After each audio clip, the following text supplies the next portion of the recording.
$1,000, said the lawyer Tolman in a severe and serious voice, and here is the money. Young Gillian touched the thin package of $50 bills and laughed. It's such an unusual amount, he explained kindly to the lawyer. If it had been 10,000, a man might celebrate with a lot of fireworks. Even $50 would have been less trouble. You heard the reading of your uncle's will after he died, continued the lawyer Tolman. I do not know if you paid much attention to its details. I must remind you of one. You are required to provide us with a report of how you use this $1,000 as soon as you have spent it. I trust that you will obey the wishes of your late uncle. You may depend on it, said the young man respectfully.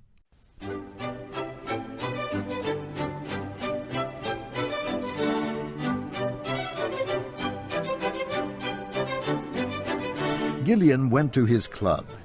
He searched for a man he called Old Bryson. Old Bryson was a calm, antisocial man about 40 years old. He was in a corner reading a book. When he saw Gillian coming near, he took a noisy, deep breath, laid down his book, and took off his glasses. "I have a funny story to tell you," said Gillian. "I wish you would tell it to someone in the billiard room," said old Bryson. "You know how I hate your stories." "This is a better one than usual," said Gillian, rolling a cigarette, "and I'm glad to tell it to you. It's too sad and funny to go with the rattling of billiard balls. I've just come from a meeting with my late uncle's lawyers. He leaves me an even $1,000. Now, what can a man possibly do with $1,000? Old Bryson showed very little interest. "I thought the late Septimus Gillian was worth something like $500,000. "He was," agreed Gillian happily, "and that's where the joke comes in. He has left a lot of his money to an organism. That is, part of it goes to the man who invents a new bacillus, and the rest to establish a hospital for doing away with it again. There are one or two small, unimportant gifts on the side. The butler and the housekeeper get a seal ring and $10 each. His nephew gets $1,000. "Were there any others mentioned in your uncle's will?" asked old Bryson. "None," said Gillian. "Well, there is a Miss Hayden. My uncle was responsible for her. She lived in his house. She's a quiet thing, musical, the daughter of somebody who was unlucky enough to be his friend. I forgot to say that she was in on the ring and $10 joke, too. I wish I had been. Then I could have had 2 bottles of wine, given the ring to the waiter, and had the whole business off my hands. Now tell me what a man can do with $1,000. Old Bryson rubbed his glasses and smiled. And when old Bryson smiled, Gillian knew that he intended to be more offensive than ever. "There are many good things a man could do with $1,000, said Bryson. "You?" he said with a gentle laugh.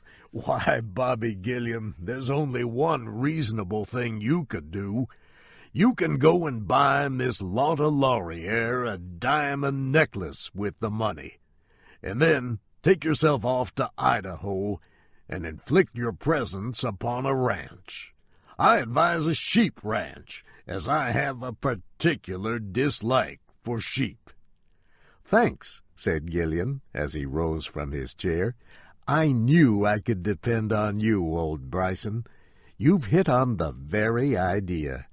I wanted to spend the money on one thing, because I have to turn in a report for it, and I hate itemizing. Gillian phoned for a cab and said to the driver, "The stage entrance of the Columbine Theater."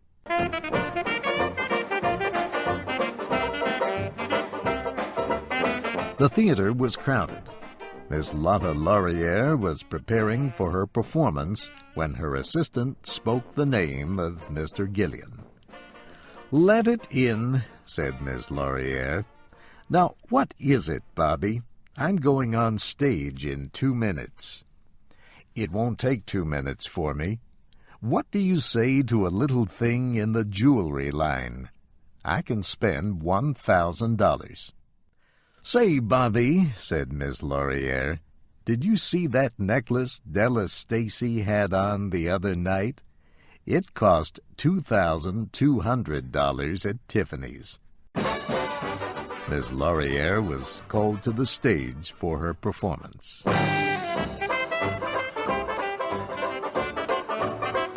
Gillian slowly walked out to where his cab was waiting. "What would you do with $1,000 if you had it?" he asked the driver. "Open a drinking place," said the driver quickly. "I know a place I could take money in with both hands. I've got it worked out, if you were thinking of putting up the money." "Oh, no," said Gillian. "I was just wondering." 8 blocks down Broadway, Gillian got out of the cab. A blind man sat on the sidewalk selling pencils. Gillian went out and stood in front of him. "Excuse me, but would you mind telling me what you would do if you had $1,000? asked Gillian. The blind man took a small book from his coat pocket and held it out. Gillian opened it and saw that it was a bank deposit book. It showed that the blind man had a balance of $1,785 in his bank account. Gillian returned the bank book and got back into the cab. "I forgot something," he said. "You may drive to the law offices of Tolman and Sharp."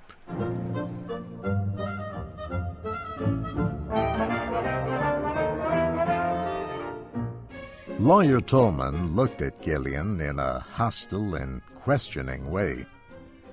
"I beg your pardon," said Gillian cheerfully, "but was Miss Hayden left anything by my uncle's will in addition to the ring and the $10? "Nothing," said Mr. Tolman. "I thank you very much, sir," said Gillian, and went to his cab. He gave the driver the address of his late uncle's home.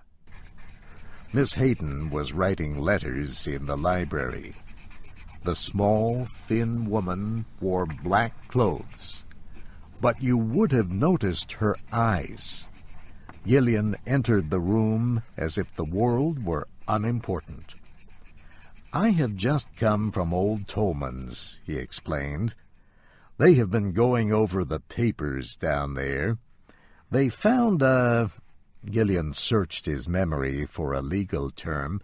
"They found an amendment or a postscript or something to the will. It seemed that my uncle had second thoughts and willed you $1,000. Tolman asked me to bring you the money. Here it is." Gillian laid the money beside her hand on the desk. Miss Hayden turned white. "Oh," she said, and again, "Oh." Gillian half turned and looked out the window. In a low voice he said, "I suppose, of course, that you know I love you." "I am sorry," said Miss Hayden as she picked up her money. "There is no use?" asked Gillian, almost light-heartedly. "I am sorry," she said again. "May I write a note?" asked Gillian with a smile. Miss Hayden supplied him with paper and pen, and then went back to her writing table. Gillian wrote a report of how he spent the $1,000. paid by Robert Gillian $1,000 on account of the eternal happiness owed by heaven to the best and dearest woman on earth. Gillian put the note into an envelope. He bowed to Miss Hayden and left. His cab stopped again at the offices of Tolman and Sharp. "I have spent the $1,000, he said cheerfully to Tolman, "and I have come to present a report of it as I agreed." He threw a white envelope on the lawyer's table. Without touching the envelope, Mr. Tolman went to a door and called his partner, Sharp. Together they searched for something in a large safe. They brought out a big envelope sealed with wax. As they opened the envelope, they shook their heads together over its contents. Then Tolman became the spokesman.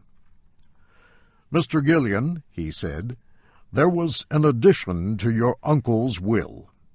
It was given to us privately, with instructions that it not be opened until you had provided us with a full report of your handling of the $1,000 received in the will. As you have satisfied the conditions, my partner and I have read the addition. I will explain to you the spirit of its contents. In the event that your use of the $1,000 shows that you possess any of the qualifications that deserve reward, you stand to gain much more.